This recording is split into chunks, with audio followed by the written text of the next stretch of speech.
So this is my driveway. Today we're going to be doing some maintenance on it. All the water from around the house and the upper part of the driveway ends up coming down here because this is kind of like the lowest point. The blacktop around the house is kind of deteriorating. There's a little bit of millings mixed in with it. But the main stretch of driveway that goes in between the house and the road is millings. The great thing about millings is it's cheap, and whenever you get a pothole, you can just fill it in. The downside to millings is it requires constant maintenance, especially if you are in an area where you get freezing temperatures and if you get a lot of rainfall. And of course, I fall under both those categories. So I got some problems with the driveway, and we're going to try and address them today.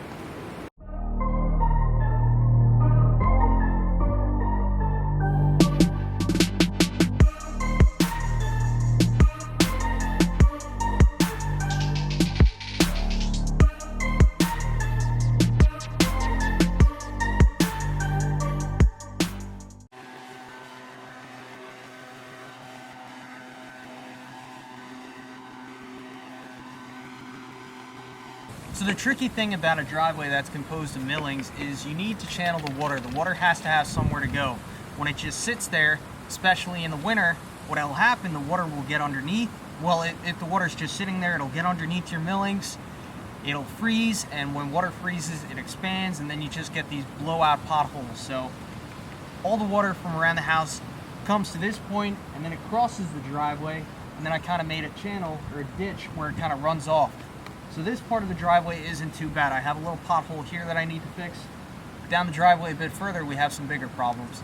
All right, so the top part of the driveway is pretty good. It has a decent crown. Water can go to either side, and also all the water that's coming from the house runs off on the left over here, right out of this camera angle. So this top hump is just fine. So again, this is what I was just talking about. You can clearly see that the water is riding right in here, and it's just washing out my driveway. It's a big problem. So I need to re-dig a ditch right here along this grass line. So what I think I'm gonna do is I have the Kubota and I have a spade attachment, which that spade's designed to lift up and transplant trees and shrubs. So I think I'm gonna use that and try and redig a ditch right here. Before you ever start a project like this, especially if you're using heavy equipment, you always want to call, I believe it's 811 before you dig. That way they come out, it's no charge, and they'll mark out where your utilities are. For me, I know my power lines are on poles over there, so I don't have to worry about power or cable. To the left-hand side of my driveway, or in your case, the right-hand side, I know the sewer line goes along the driveway over there. And the only question is, where is my gas line now? Now, I've seen it marked out 100 times. The gas line is in the middle of my grass here, where there's a little dip, because whenever they backfilled in the trenches, they didn't really do a good job of compacting the soil. So I'm 100% certain it's there, but don't listen to me. You should never go by your past memories. Always call 811 before you dig.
Now, before I start getting blasted in the comments here, let me explain why the tractor keeps sputtering. So every so often I kind of stand up to get a better view of where the spade is at, and whenever you stand up, you remove weight off the seat, and that seat has a safety switch, so whenever you're not sitting in the seat, the tractor will automatically start shutting off.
Okay, so I have a pretty good ditch dug out.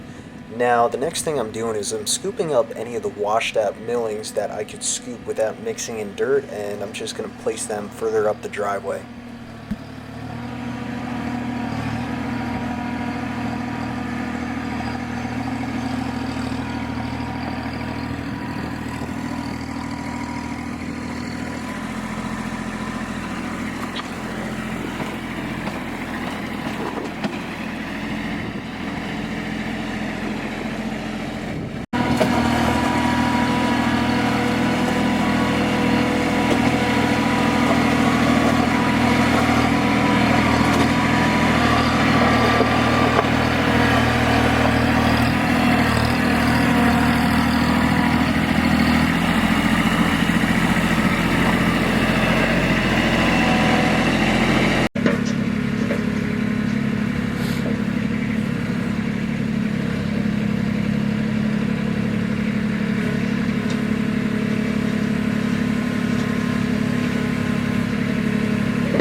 Oh,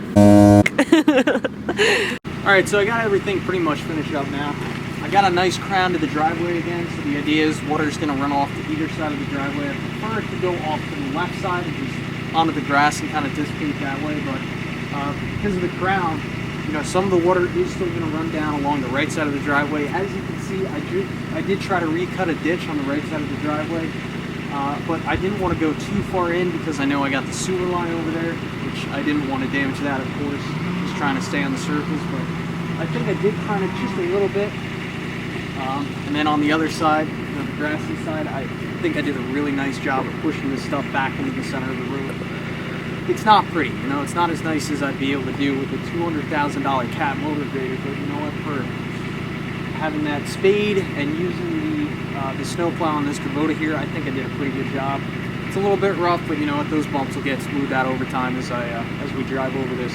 And also, I'm probably going to come right back around, you know, when it starts snowing, I'm going to come over this with my plow, and I'm probably going to do some damage to the driveway anyway. So, you know, with these milling driveways, as I mentioned earlier in the video, they're great in that they're cheap, and you can maintain them. You know, you don't have to have a paver or a dump truck to bring blacktop to your house, but they do require maintenance, especially in the Northeast, wherever it freezes and wherever it rains. So that's all I have for this video. If you guys enjoyed this video, I'd appreciate a thumbs up and subscribe for more.